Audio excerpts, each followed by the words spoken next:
Salisa, Concepcion Fire Substation.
It is with happiness and gratefulness that we have been gathered today to make a milestone of history of Talisay City Fire Station. The activation of the fire substation in the locality embarks an impact of service to the community whom the Bureau of Fire Protection Region 6 committed to serve. To everyone who shared the most valued time to be with us this morning, I welcome you all to the activation of Concepcion Fire Substation. Thank you very much and good morning again.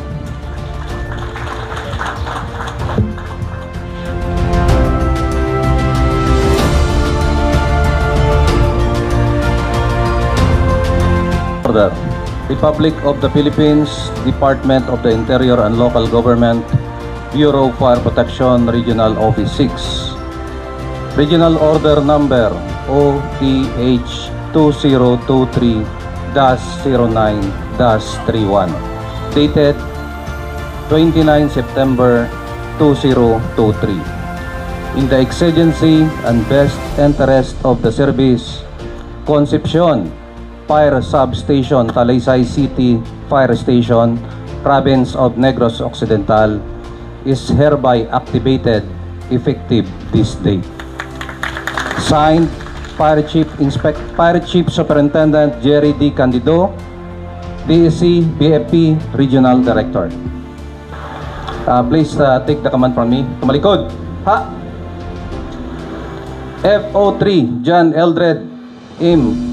Aniversario, designated as Commander, Concepcion Fire Substation, Talisay City Fire Station, Province of Negros Occidental. FO3 Stephen D. Pedrajas, Team Leader, Ship B, Driver, Pump Operator, Concepcion Fire Substation, Talisay City Fire Station, Province of Negros Occidental. FO2 Aaron Lloyd C. Castro, Team Leader, Ship A, Driver, Pump Operator, Concepcion Fire Substation, Talisay City Fire Station, Province of Negros Occidental. FO1 Saint Jewel D. Lima, Nozzle Woman, Line Woman, Ship A, Concepcion Fire Substation, Talisay City Fire Station, Province of Negros Occidental. And the last but not the least, FO1 Romeo B. Demetria Jr., Nozzleman, Lineman, Ship B, Concepcion Fire Substation, Talisay City Fire Station, Province of Negros Occidental. Signed, Fire Chief Superintendent Jerry D. Candido, DEC BFP Regional Director. Thank you so much, sir.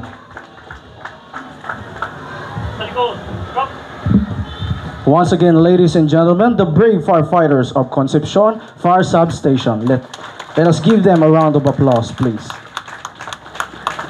Una-on ko ginanay ang pagpasalamat labi na gid sa aton nga Regional Director kay Sir Jerry Candido sa sini nga oportunidad nga ginhatag sa amon diri sa Barangay Concepcion sa pagpatindog sang Concepcion Fire Substation. In behalf sa Barangay Concepcion Council, sir, gapasalamat gid ko personally sa imo. Thank you gid sa sini nga opportunity nga ginhatag mo sa amon.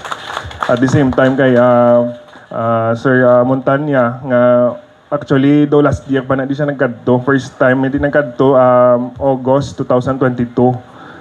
Supposed to be ang ini nga substation dito namon itupad sa aton nga compact station. Galing kay ang area naton do kadako gid sang inog kalayuhon. Ang council nag-decide nga basi pwede diri sa tupad sang aton health center kag at the same time alagyan man. Kag do hindi blabudlay man sa aton fire truck. Amo na nga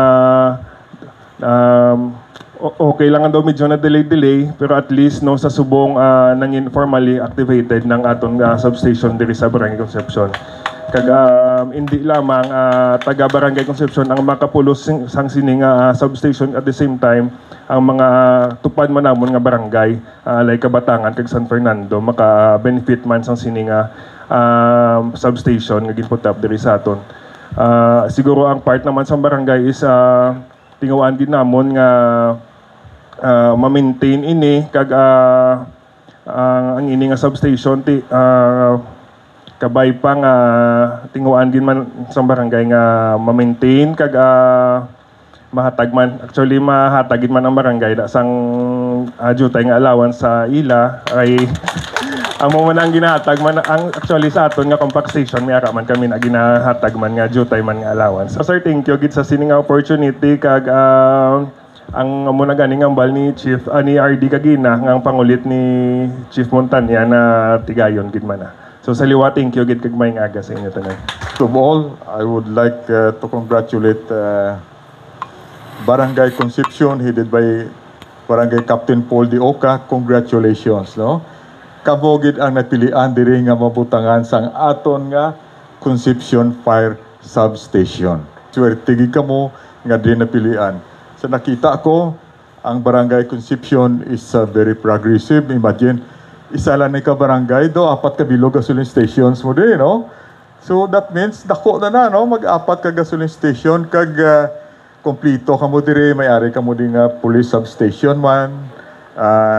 Alita na, no? Amon sa nasiling ko, paabuton ta, basi mag-munisipyo na yung Concepcion. Anyway, sa inyo dire sa Barangay Concepcion, you are very lucky no nga inyo nga barangay kapitan, mapisan, kag makulit no. Hindi lang makulit sa mga departments hasta sa mayor pwede kakulit. So ginansya nagig kamo. Amo ini ang kinala naton nga kapitan dire nga madumala sa Barangay Concepcion, isa ka mapisan kag visionary nga kapitan. Congratulations sa Kapol De Oca and to the people of Barangay Concepcion. Congratulations sa inyo tanan, kag madamo nga salamat.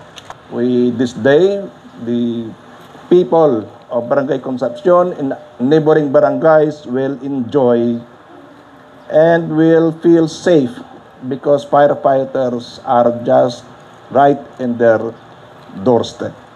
Thank you to everyone, Kap, kay Mayor, sa tanan-tanan nga nagbululig, kay ako nga PD, kana Legaspi, kay Maki. You were saying, Kapibina, nga makulit siya. Kay balaan niya na matabo siya kung hindi niya na matuman. Kay every time nga katinay kami, kag wala gyapon, ginasulok-sulok ko na siya. Hindi yung pagkasuhan na. They knew very well that when I say something, it must be done. Hindi na pwede. If you cannot do it, you better resign. There is just one thing that you should do, consistency. If you will always be consistent, kung naidiyaan mo gani ang bata sang iban, inipayahan. Bala.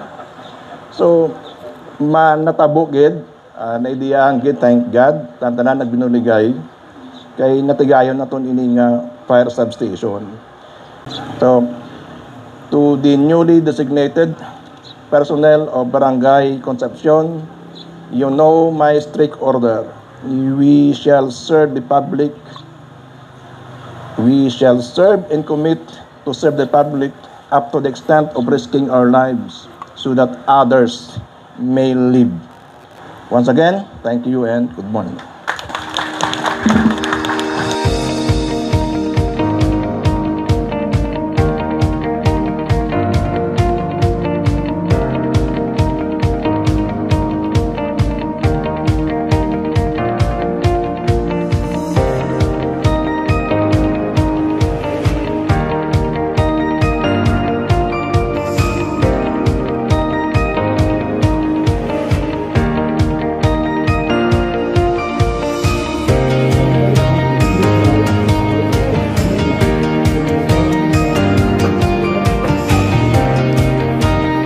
Good for the heart.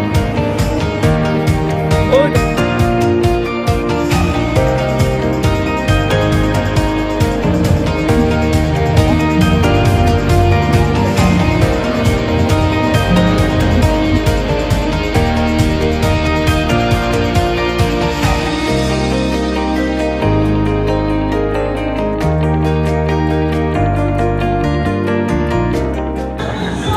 Okay, good day naman mga ka-viewers. Ari kita subong sa Barangay Concepcion, no?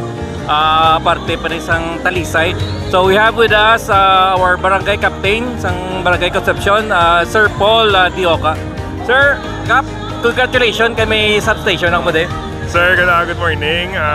Thank you gid sir. At least no sa do halos mga 2 years nga preparasyon kag sang buligay man namon ni Chief Montanya kag ni RD natigayon gid man ang substation diri sa amon barangay. Thank you gid sir.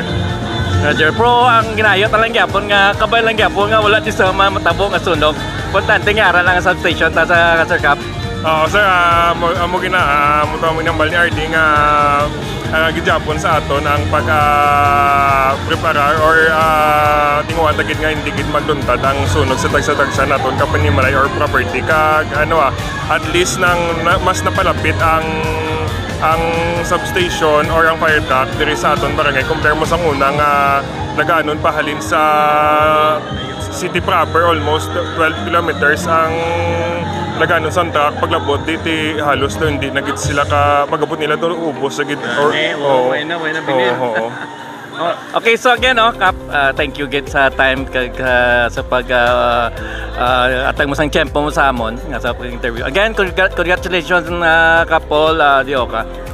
Inyong barangay may pagkuha na sila nga fire substation. And we have with us our Talisay City Fire Marshal, si Sir Montanya. Sir, congratulations kay may fire substation kita bago. Salamat man sa pagkatunyo di, kagapasalamat kita kung namo kay sa aton Regional Director Jerry Duina Candido kag sa aton Provincial Fire Marshal Superintendent Rodel D. Ligaspi kag kay Kapitan gid kay Kapitan gid Dioca nga kadako-dako ako pasalamat sa ila. Kay kung wala sila, wala man matigayon.